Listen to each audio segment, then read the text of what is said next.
Radhe Radhe friends, कैसे हैं आप सभी। हम उम्मीद करते हैं आप सभी स्वस्थ होंगे, मस्त होंगे। मेरे प्रिय भक्तों, आज हम आपको अश्विन शुक्ल पक्ष की पापांकुशा एकादशी अर्थात पाशांकुशा एकादशी व्रत की कथा सुनाने जा रहे हैं। तो वीडियो में आगे बढ़ने से पहले जिन्होंने अभी तक हमारे चैनल SY भक्ति अड्डा को सब्सक्राइब नहीं किया है वो जल्द से जल्द सब्सक्राइब करें और वो सामने बेल आइकन दिख रही है उसको भी प्रेस करें ताकि आपको आने वाली हर नोटिफिकेशन मिल सके। और दोस्तों, हमें कमेंट करके राधे राधे जरूर लिखें। तो अब हम सुनते हैं अश्विन शुक्ल पक्ष की पाशांकुशा एकादशी। युधिष्ठिर बोले, हे भगवान, अश्विन शुक्ल पक्ष की एकादशी का क्या नाम है, सो कृपा करके कहो। श्री कृष्ण बोले, हे राजन, इस एकादशी का महात्म्य मैं तुमसे कहता हूँ, उसे सुनो। यह पापों को दूर करने वाली श्रेष्ठ एकादशी पाशांकुशा अर्थात पापांकुशा नाम से विख्यात है। इसमें मनुष्य को पद नाम का पूजन करना चाहिए। इंद्रियों को वश में करके बहुत समय तक तपस्या करने से जो फल मिलता है वह फल गरुड़ ध्वज भगवान को नमस्कार करने से मिलता है। पृथ्वी पर जितने तीर्थ हैं उनका फल भगवान के नाम के कीर्तन से मिल जाता है। जो सांग्र धनुषधारी जनार्दन की शरण को प्राप्त हो गए हैं वे मनुष्य कभी यमलोक को नहीं जाते। जो मनुष्य प्रसंगवश एकादशी का भी व्रत कर लेता है वह कठिन पाप करके भी यमलोक को नहीं जाता है। मनुजाधिप जब तक मनुष्य पद नाम की एकादशी का उपवास नहीं करता तब तक उसके शरीर में पाप रहते हैं। हे राजन, यह एकादशी स्वर्ग, मोक्ष, आरोग्य, सुंदर स्त्री और धन देने वाली है। एकादशी पवित्र गंगा, गया, काशी, पुष्कर और कुरुक्षेत्र आदि तीर्थ भी नहीं है। एकादशी का उपवास करके रात्रि में जागरण करके बिना परिश्रम विष्णु पद को प्राप्त हो जाता है। हे राजन, इसका उपवास करने से मनुष्य इस पीढ़ी माता की 10 पितृ कुल की 10 पीढ़ी स्त्री कुल का उद्धार कर देता है। वे मनुष्य दिव्य शरीर और 4 भुजा धारण करके माला पहनकर और पीताम्बर पहनकर गरुड़ पर बैठकर स्वर्ग को जाते हैं। हे नपोत्तम, अश्विन शुक्ल पक्ष में पापांकुशा का उपवास करके मनुष्य सब पापों से छुटकारा पाकर विष्णु लोक को प्राप्त हो जाता है। ऐसा करने से सब रोगों से छुटकारा वह स्वर्ग लोक में जाकर गंधर्व होता है। तांबूल ब्रह्मा विष्णु शिव का रूप है। इनके दान से लक्ष्मी प्राप्त होती है। सुपारी में ब्रह्मा, पान के पत्ते में विष्णु निवास करते हैं। चूने में साक्षात शिव जी रहते हैं।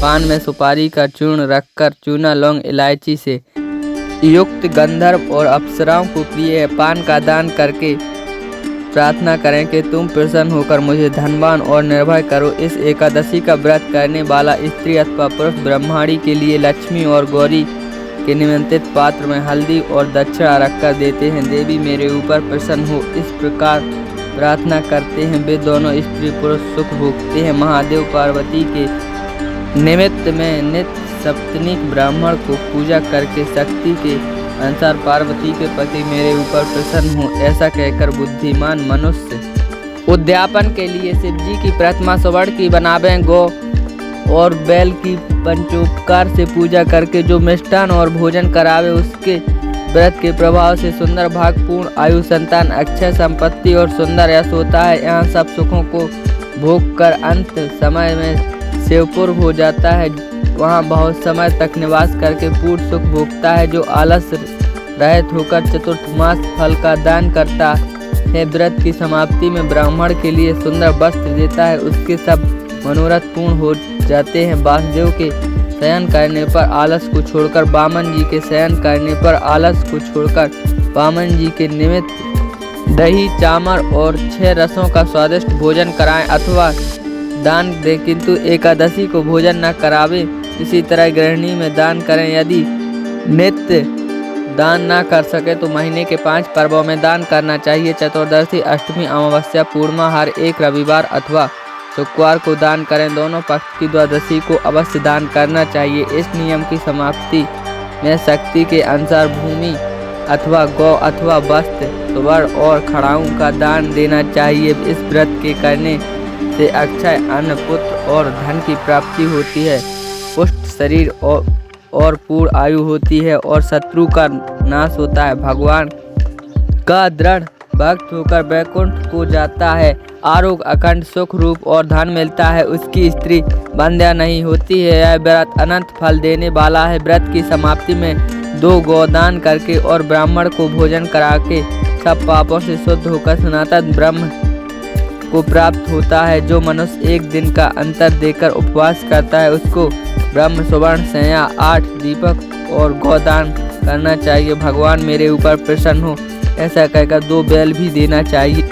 जो दूध पीकर उपवास करें उसे दूध की गौ का दान करना चाहिए। वह सनातन ब्रह्मलोक को प्राप्त होता है। जो दोनों ऋतुओं में केले के पत्ते पर भोजन करता है वह व्रत की समाप्ति में कांसे का बासन और गौ विद्वान ब्राह्मण को देनी चाहिए। जो भूमि को लीप कर नारायण का स्मरण करता हुआ भोजन करता है उसे खेती के लिए पृथ्वी का दान करना चाहिए।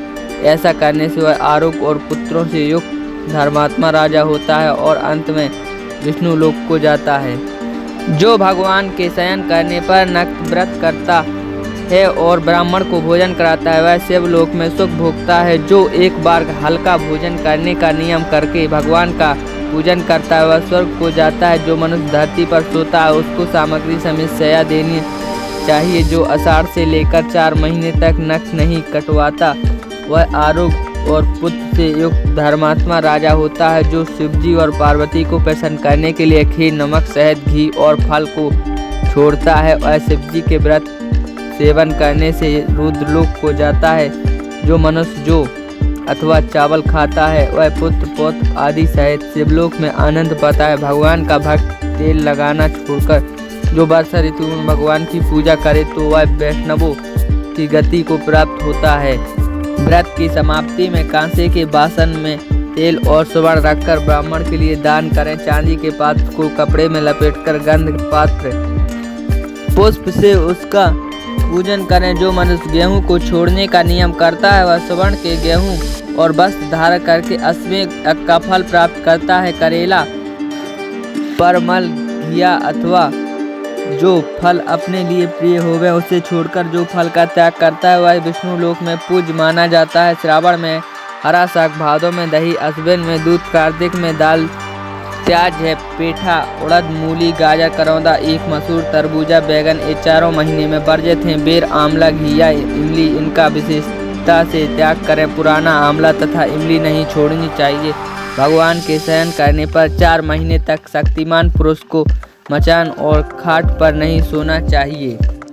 बैगन, तरबूजा, बेल, निसट्टा जो यह खाता है उससे भगवान दूर रहते हैं। उपवास, नक्त भोजन, एक बार भोजन, आयचित इसमें से कोई नियम करें। जो नियम करने की शक्ति ना हो तो नित्य प्रति प्रातः काल और शाम काल भोजन करें। इस मास में शहद छोड़ने से राजा होता है, गुड़ तेल छोड़ने से सुंदर शरीर होता है और तांबुल छोड़ने से रोग शीघ्र दूर हो जाता है और मस्तक में तेल, गर्दन छोड़ने से प्रकाशमान और दिव्य इंद्रिय वाला होकर कुबेर के तुल्य धनवान होता है। दही दूध छोड़ने से गौलोक को जाता है। स्थाली पाक को छोड़ने से इंद्रलोक को जाता है।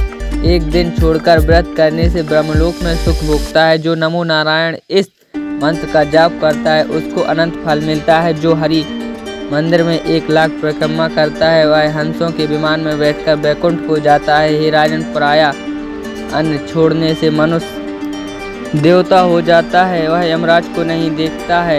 इन्हें पोत्तम गरीब मनुष्य को भी शक्ति के अनुसार स्नान, दान आदि क्रिया करके सदाचार से रहकर अपना समय व्यतीत करना चाहिए। तालाब, बगीचा, मंदिर ऐसे आदि शुभ कर्म करने वाले धीर पुरुष यमलोक के दुखों को नहीं देखते। ऐसे पुण्य करने वाले मनुष्य संसार में दीर्घायु, धनायु, कुलीन और निरोगी दिखाई देते हैं। बोलिए विष्णु भगवान की जय।